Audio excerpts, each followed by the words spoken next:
Okay, a little something different on the show today. Aaron Mahler is a staple and part of the This Week in Photo lore. He was around in the beginning of when TWIP started, and did a number of episodes before he got way too busy for us and went on to fame and fortune doing other things.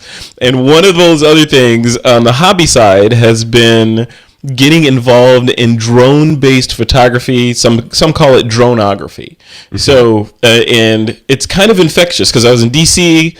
What was it, last week or so? Last week. Yep. And you and I were sitting down, and you started telling me about this stuff and showing video and this kind of thing. And now I'm infected, and I have to go get one of these drones. So in this interview, Aaron, I wanted to first welcome you back, but then I want to dive deep into droneography and what you're doing there and the pluses, the minuses, the legalities as far as we can tell and all that stuff. So first of all, welcome back. It's good to talk to you. It's been way too long. I know. What's the matter with you? You need to be on the show more often. We managed to meet up more outside the show than in it lately. So. I know, right? I know. It's okay, as long as we're hanging out. Cool. So let's talk about drones. So first of all, set the stage. Drones, especially in the context of Washington, D.C., are not a popular topic these days, right? No. So drones, as many Americans and people abroad associate them, they're used for death and destruction. These are remote-controlled UAVs, right? Mm-hmm. That people from on one side of the planet can fly on another side of the planet and drop bombs and do all sorts of destruction and all that. However, civilian uses of these things, which is what we're going to be talking about today, are benign and fun, especially in the context of photography. So let's talk about that. Before we dive into it, let's just talk a little bit about just sort of the politics around drones and the technology that's there versus what you're using to do your photography. Okay. From a consumer standpoint, drones or UAVs, there's all kinds of terms that are being used, are becoming incredibly accessible. And one of the reasons it's happening is because of things like the iPhone and the Android phones. If you think about it, all the things that make a drone dirt cheap now and capable of being very easy to fly are things like solid-state gyros, compasses, accelerometers, things that there's several of in every iPhone, iPod Touch, Android device out there. Yeah. Your Wii controller, all these types of things have these devices, and they've made them so incredibly inexpensive that they've gotten in the hands of really creative developers who've started to build these, basically they're remote control quadricopters, helicopters, multi-rotor craft that are able to hover in an incredibly steady manner because they use GPS, to get their positioning. Makes them a whole lot easier to fly, to say the least. So it's getting, like I said, a lot more accessible and a whole lot cheaper. A few years ago, building anything that would fly in a similar manner was tens of thousands of dollars. And now you're talking about, you can literally go buy a little tiny quadricopter craft on Amazon for about $35 and fly them around your house and do, flips and pirouettes and great routines with them. And essentially, this is the same technology that's in. I mean, it's not the same military technology, but the basics are the same, right? You're conceptually about the same thing. If you're using a unit that's GPS controlled, that allows for a couple of possibilities. Number one, in the case of the one that I'm using, the GPS allows for positioning to make a hover very, very steady, to make it much easier to fly. So in its default mode, it is able to just hold its position within a variance of usually less than a meter, except in really windy conditions. So it's completely hands off the controls at that moment, and I'm getting a beautiful hover with it. Also, they use those for fail-safe modes called like a return to home mode. And what that does is if the drone were to get out of range, you to lose connectivity with it for some reason, batteries die in your controller, something like that. The concept is as soon as it loses contact with you, or if you potentially summon it, it will return to its starting location by GPS guidance. So usually what they do is they stop for a moment and determine whether they're going to regain contact.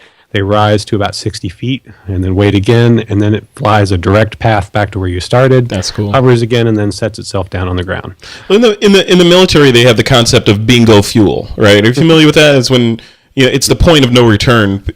Once you get to the bingo fuel point, you have to go back, or you're not going to have enough fuel to get back. Do these remote control vehicles understand when they're running out of battery, so that they's like, oh, okay, this operator obviously doesn't know that I'm running out of battery, I better head back? I would certainly say it's possible. The one I'm working with is more along the lines of giving me warnings when it's at about 80%. Okay. Of usage, and then it's telling me, get me out of the sky at this point, because if too much intense flight and it's going to drop out of the sky. So it will literally land itself wherever it is when it gets battery exceedingly low. Yeah. So certainly there's telemetry information that can be sent back to us, to on a higher end system that would say, I'm kind of at my limit. I estimate I could return to home, on remaining battery. So I certainly think that's possible, but I have to admit it's not a feature I've seen yet. Yeah, maybe in the 5-figure remote control units. Okay, so like I said, I've been bitten by this drone bug, right? And I've been researching and looking, which was the impetus of this interview. But I remember when I was a kid, I have 2 older brothers, and my oldest brother, Daryl, used to build model airplanes all the time, like these big ones, right? I mean, and I remember, and I never. He was the older brother that said, "Don't go in my room, or I'm going to beat you up," right? And he would also, he was like meticulously building the control surfaces and all this stuff, and they were all gas powered. And I remember, he'd spend all months building these, making them perfect, and then came the day of flight, and you take it out and. Hopefully it started, you put your little gas in there. Oh, it doesn't start, yeah. Yeah, and then you go fly and you crash, and then you go rebuild it, right? So, exactly. So what has changed then? And we're talking like 20 years ago, or more. What has changed then versus now, right? In terms of that technology, aside from like gyros and all, the technology on a chip. Well, for one thing, all the craft I'm talking about are battery operated. Mm-hmm. So you're not dealing with fuel and pumps and oil and all that kind of noxious all that mess. Yeah. And some people love that. I mean, particularly in helicopter models. But these are all electric flight or electric powered devices. Yeah. And highly computer assisted, and in a lot of cases, incredibly easy to fly. I mean, it just depends on the model that you're into. That very plane you describe, I have one of those sitting up on my attic that's been sitting up there for years because, again, very limited use of it. Too easy to crash, trouble, too hard to repair. Yeah. Something a friend traded to me for something, and I gave it a try briefly, and it just didn't catch on as much as I wanted to get into it. But even then, my heart was more in helicopter flight. I mean, and aerial photography is something I've always wanted to be able to do, and it's just in the last couple of years, it started to get accessible, and literally just a few weeks ago, I just said, I came across a particular product that just finally nailed it, and I said, I am going to get into this now. Well, let's talk about that. So photography, which is what this interview is about, right? So we set the stage.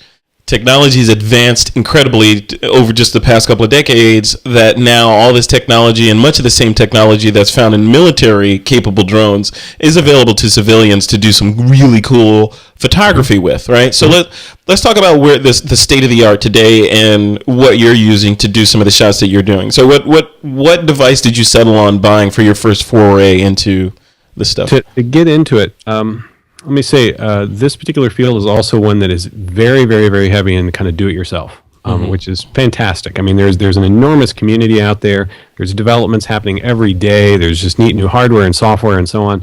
So on that basis, if you love to get in and tinker and really build something from like the kit level up, it's a wide open playing field. In my particular case, I got into it buying a pre-built system that just... It was really ready to go. It was a fantastic price. It's getting really popular with photographers right now too.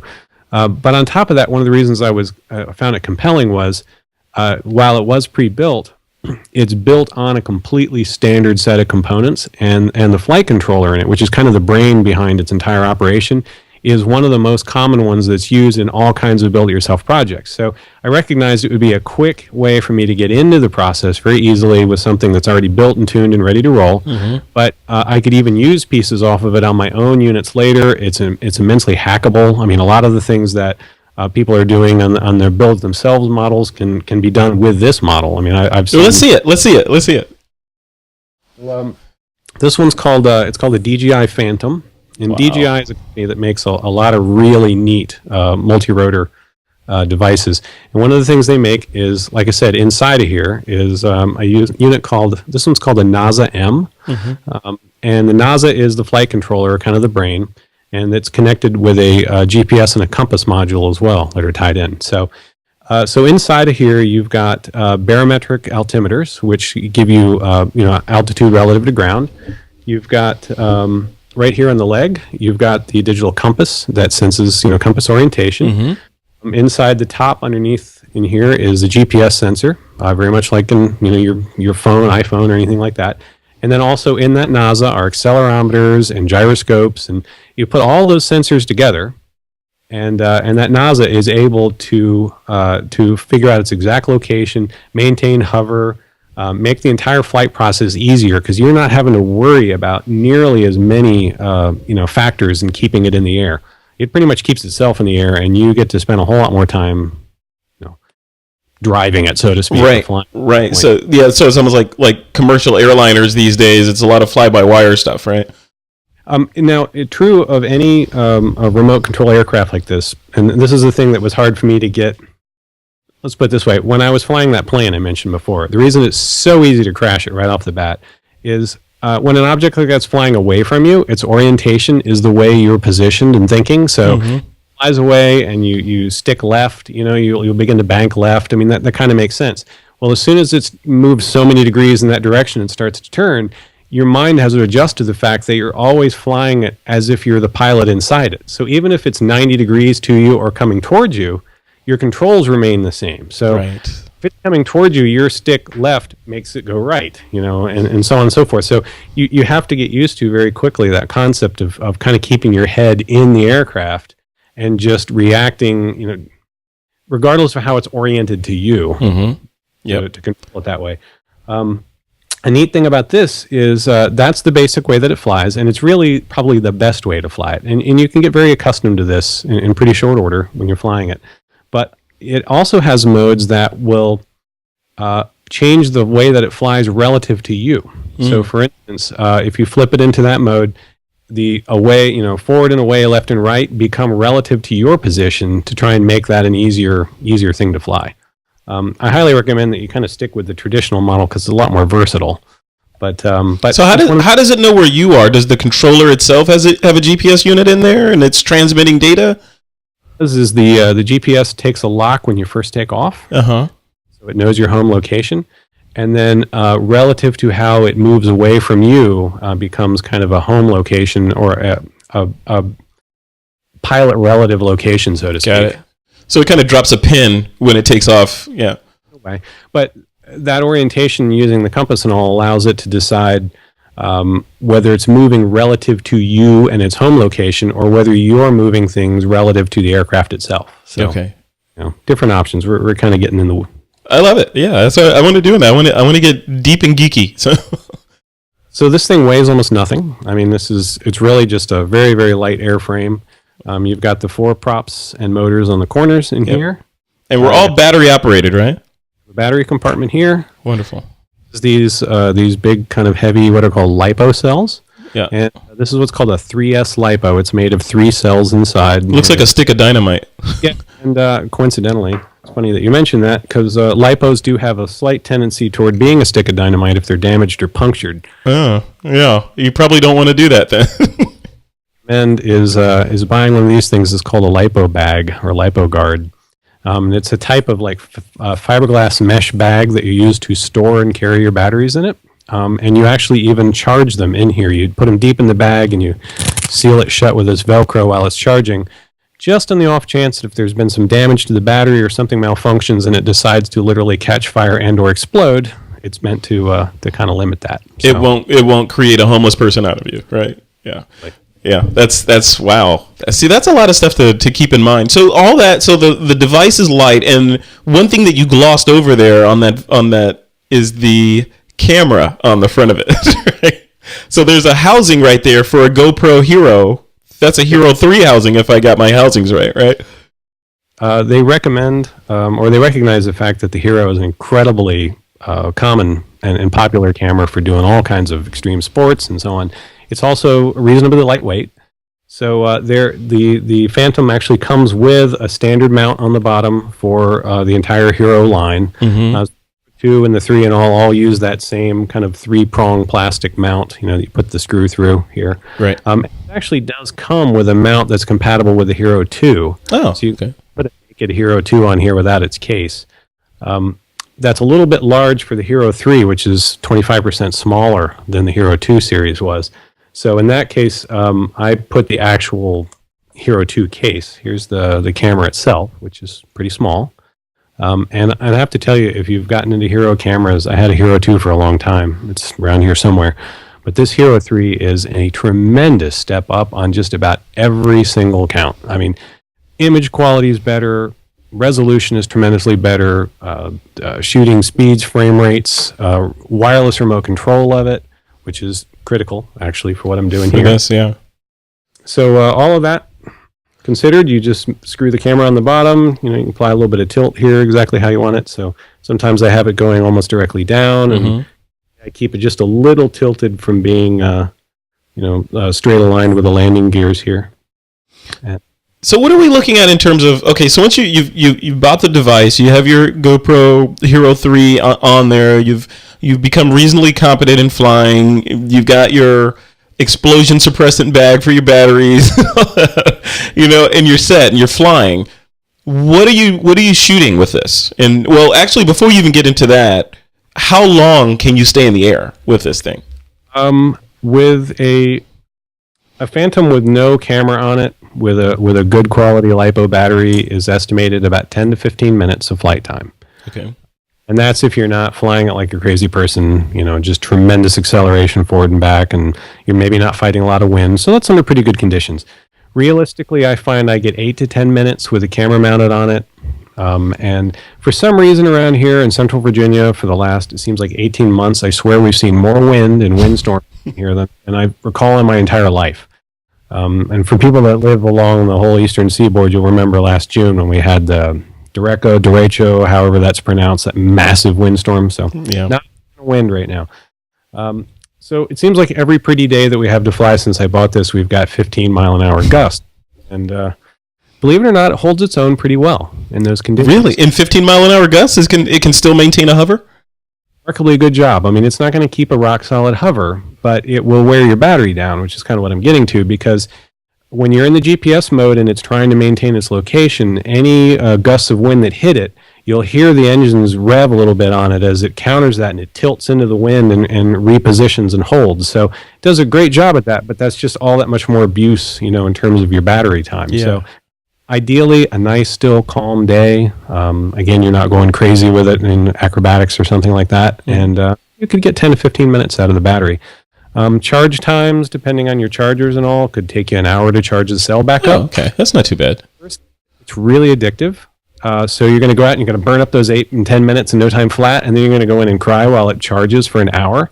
So I got to tell you, one of your first purchases is a pile of these batteries. And keep them all in tandem so you can just keep cycling them in, yeah. There's things called parachargers. There's kits you can get that allow you to actually chain all the batteries together so you can charge them all at once. So quarter of the time it takes me to do 4 batteries if I put one of those kits on there. So it's on my to-do list, is to get a paracharger kit, or paraboard as they call it. Got it. And yes, needless to say, as soon as you get into this hobby, there are a blue million things you're going to want to buy and do, and it's going to mushroom on you really quickly. But that said, just the craft itself is ready to fly out of the box, comes with a battery, comes with a charger, comes with a controller. You really could just get it, charge it up, and just start flying it within the first hour that you have it. Wow. Get a lot out of it. And then you're going to go online and you're going to start reading about things in the forums and talking to other guys and thinking of hacks and stuff you want to add. And yep, I know it. I know how that goes. So let's talk about that a little bit. So cost-wise, so entry level to just get the kit, like you just described, what are we looking at for that? And then nicely Aaron Mahler outfitted. What are we looking at? This is without the GoPro camera. Okay, so let's put this in the framework of this particular model here. So the Phantom goes, I'd say 675, 700, so on. Seems to be about the going rate online for one. And again, that's the complete kit that flies, out of the box and you're ready to go. Takes you 15 minutes to assemble it. Even comes with a little wrench you need to do it. So nice. So that would get you into flying it. If you want to put a GoPro on the bottom, I mean, if you already got one, great. If you don't, choose a GoPro 2 or 3. I guess the 3 is available in like 3 editions now. So the camera is going to add $200 to $400 to it, depending on the model that you hang on there. I guess you could put other types of cameras on, but you're going to have to fashion your own mount or find some way to, make a GoPro mount work with it. Yeah. So it's mostly GoPro ready, and that seems to be what most people are using. Okay, and then before we sort of wrap this up, I don't want to go too long on this, but what are we looking at in terms of the kind of things, or you particularly, what are you shooting with this thing? Are you is it just shots of your house, or are there real commercial jobs? Still getting used to it. Again, I've only had it a couple of weeks, and I keep adding stuff to it constantly. So, and I'm between work and the weather and travel and so on. It's not like I can get out and fly constantly. Sure. Yep. If I want to, but I've got a lot of scenery in my yard. That's for sure. And most of that's not because I'm trying to shoot this area so much. As it's just there's a lot of space out here. Gives me a great place to fly and start getting a handle on it. You'll find yourself being pretty timid with it to start with, to say the least. You don't want to slam it into a tree and get stuck in a tree or ram it into the ground and break props or the frame or anything like that. So you'll find yourself being kind of gentle with it as you get a hang of it, or at least that's, I think, the smart thing to do. After a while, you start getting kind of bold, though, and you get into a nice big open space, and there's nothing more fun than just throttling it up and just whipping out as far as you can go, and not, it'll become a dot in the distance at that point. Wow. But is there when it's a dot in the distance, I'd be afraid that it's just going to keep going, and there goes my $700 to the horizon. Well, if it gets out of range, the theory is that it's designed to bring itself back home. Theory, okay. I don't want theories with $700. It's funny. It seems to be proven to work, but a lot of the experienced flyers online say don't tempt fate. Don't turn that off for the fun of it. Don't switch your controller off just to see it work. Yeah. That it's there. Hope it saves your butt someday if you get into it, but it's not something I really want to play with. And actually, I will mention, and I'm not going to hold it up because it's got all personal information on it, but the first day I bought it, and based on some things I read online where people had a malfunction or a problem, and instead of it coming home, it flew off and disappeared and goes God knows where. So I do highly recommend that you put a nice, clear label on it that says, like, reward if found, and has your name and number and stuff on it, because if that thing does get away from you somewhere and someone else does pick it up, it's not a lot of good to them without, some of the other pieces. So you hope an honest individual is going to pick it up and give you a call and get it back. So that and my GoPro both actually have, are clearly labeled reward if found, just in case that horrible flyaway were to happen someday. Good. All right. Well, let's end it on this. The legalities of this thing. So, which in a lot of ways it's kind of fuzzy, which is scary for something like this, right? So just to frame it, from the things that I've read so far, and this came in from a listener. Actually, they were actually trying to warn us that it's illegal to fly these things in some areas over a certain altitude, and there's a bunch of little fuzzy areas in the law about where and when you can fly this. Have you done any research on this, or are you just a felon running around? I've talked. Where I live, my area here, it's fairly rural. We don't have a lot of restrictions in that regard. I know a lot of metropolitan areas already specifically have rules against flying drones. The question is also going to become a debate between drones and what's just a remote control craft of any site, like planes and other helicopters that have been around for decades, actually. Right. So the use of drone is kind of a loaded phrase right now, and people think of exactly what you open the show with, with describing of it being something that spies on people and surveillance and Hellfire missiles and so on. Mm-hmm. So there's a lot of us that are hoping certainly that there's not going to become this sudden drone fear, and that there'll be particularly terrible laws put into place or restrictions that really need not be there. The same token, you do have to wonder, as these craft become cheap and accessible and easy to fly, what's going to happen to our airspace, around? Is everybody and his brother going to buy one and have fun and start flying them over the neighbor's house and over the highways and cause accidents? And so or in a flight path, which would be dangerous, right? Really, some concerns. The abilities of these devices pretty much fall very much in the FAA's existing definition of what's legal for hobbyists to fly remote control planes and aircraft and so on. You're supposed to stay a few miles away from an airport. You're supposed to stay below a certain insanely high altitude. There's a lot of sensible guidelines that already apply that need not be altered for drones in particular.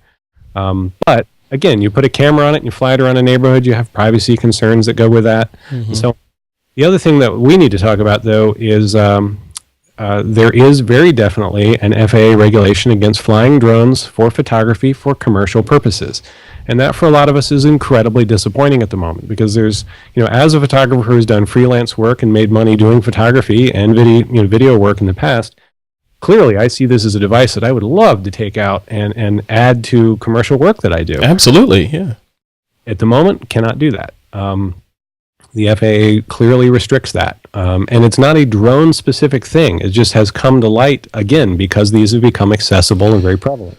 And I think it was real estate in California is one of the things that brought it to the forefront, because a lot of guys that have built much more capable drones than the one I'm showing you here, with higher definition cameras and so on them, have been flying them professionally, particularly in the real estate market, to get beautiful views of high-end properties, to add to videos and websites and so on.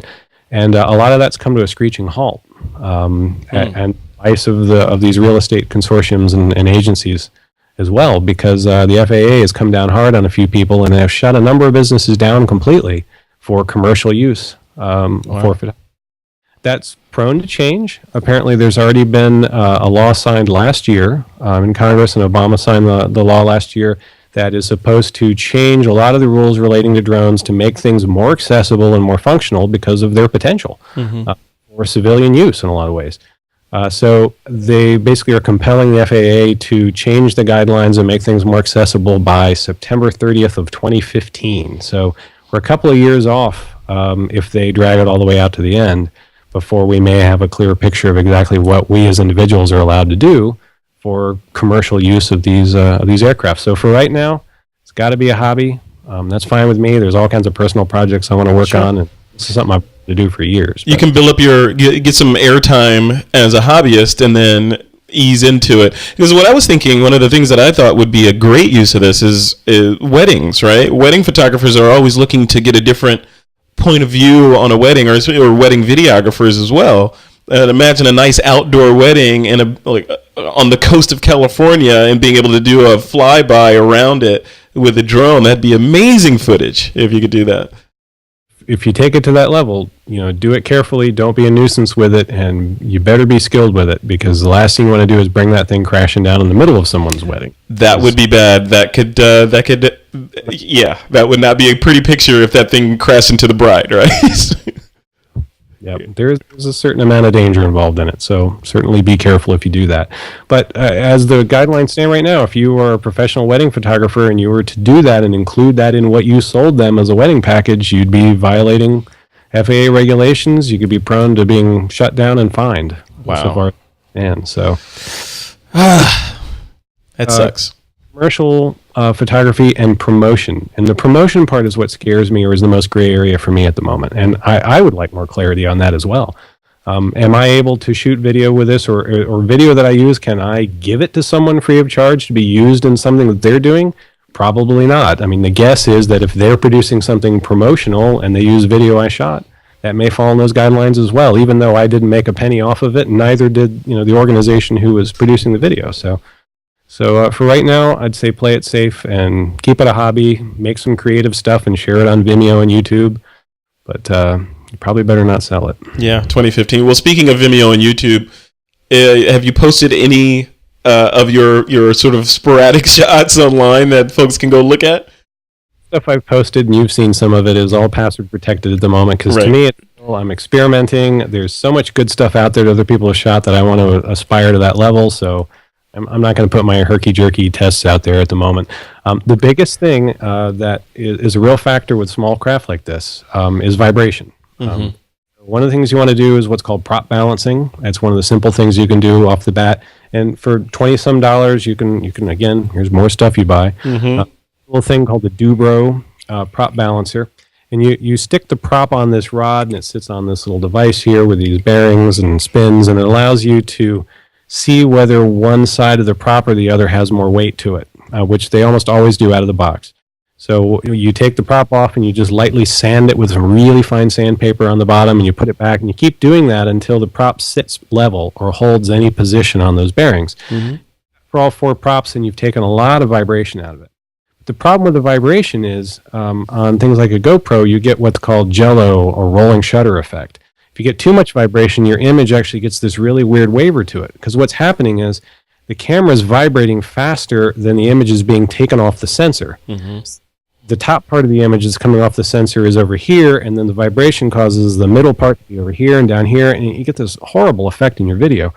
So you overcome that by reducing vibration, but also by increasing frame rate on the camera. And that's where the Hero 3 comes in, because you can do 120 frame per second high definition with it. Yeah. So that helps a lot with that. But to me, the real key to fighting the wind and just bad piloting is what's called a gimbal. And a gimbal is a little device that will hang on the bottom with the camera. So instead of the camera being mounted where you saw it, there'll be a little mechanical sled that hangs under there, and the camera's mounted in that. And as I said earlier, the controller that's in here is incredibly capable. It's the same one being used in a lot of high-end drones. It has the controls in it already for driving a gimbal. So I'm going to wire that in this weekend. I've already got a gimbal on the way. Oh, nice. Okay. I'll get to build it myself. It's going to be kind of fun. When you mount that on there and hook up the controls, what happens is, as the craft tilts left or right or up or down in the wind or from your flight, it sends counter information to the servos that will move the camera the opposite direction. So as I nose forward with it, the gimbal will bring the camera up to keep it level, and as I nose up like this, the camera will be lowered. It does it incredibly rapidly. So as it wobbles in the wind like this, the camera to your eye will stay still, because it will always move in an opposite direction to counter everything. So a lot of that wobble that's in my video right now, I can smooth that all out and get a lot more kind of sweeping cinematic style to it. I love it. But, for after the weekend here is. As you talk through this stuff, I mean, I'm seeing dollar signs ring up, and and I'm thinking, there's some at least until 2015, this might be torturous, right? Because I'm thinking, man, this would be great to shoot some shots of my neighborhood here, because it's kind of a newer neighborhood. It's under construction. It'd be great to sort of see the progression of the construction. But then I was thinking, what about like amazing sort of natural vistas, like the Grand Canyon and Niagara Falls, right? Anything like that would be fantastic with this. Absolutely. Sporting events, if you have the permission to do it and the skill to fly it properly. I've got a blue million ideas of things I want to do with it, but again, I'm going to have to keep them all in the realm of just creative fun and not anything that I'm selling or promoting for the time being. Yeah. I can see it now. Super Bowl 2015, drones doing flybys over the field. I had one more element for you to look forward to if you want to build one of these. Is not only the gimbal, which I think is critical for a photographer, but they also have what are called FPV kits, or first-person view, first-person video, however you want to say that. It either taps into the GoPro, or in some cases you can mount another camera on there, a tiny camera with a wide field of view, which the GoPro's got plenty of, believe me. What that does is it adds a second little transmitter to the body of the plane at a different frequency that sends live video down to the ground, and pair of goggles which you wear, and the particular brand of Fat Shark is really, really popular. So the goggles have another little receiver on them, so you look like kind of a dork with a little antenna and these kind of Geordie things going on here in front of you. But what you get from that is a pilot's view of the craft itself. So that's where you end up with a situation that you can fly it further than you can see.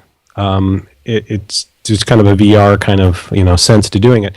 But it does allow you to then fly out of your sight. So around a corner on the other side of the woods, behind something, in places where you can't keep an eye on it otherwise, you can fly it in those areas. I love that. Possibilities for incredible photography and videography. So. Oh, killing me. See? Every time we talk, there's more money I got to spend. Now I got to go get one of these things. Where did you buy yours from? Because I saw them on Amazon. Where's a good place to get them from? Actually, yep. Off Amazon as well. Amazon? Okay. Awesome. All right. Well, Aaron, thank you. Thanks for going through the ins and outs of droneography, and we'll have to check in again after you get that gimbal and see how things are going, and hopefully get a link. sure there are plenty of your listeners out there that are already doing this or have been in RC planes and photography, or multi-rotor craft for a long time. They're guaranteed to know more about it than I do right now. I'm enthusiastic and excited, and I would love to talk to any of them that are doing things as well. They could probably correct me on a few things I just talked about. So I love it. Well, hey, if any of the TWIP listeners are out there already, a couple of years into droneography, please let us know. We'll catch up with you as well. All right. Well, cool, Aaron. Thanks a lot, man. I appreciate it. see you. Yep.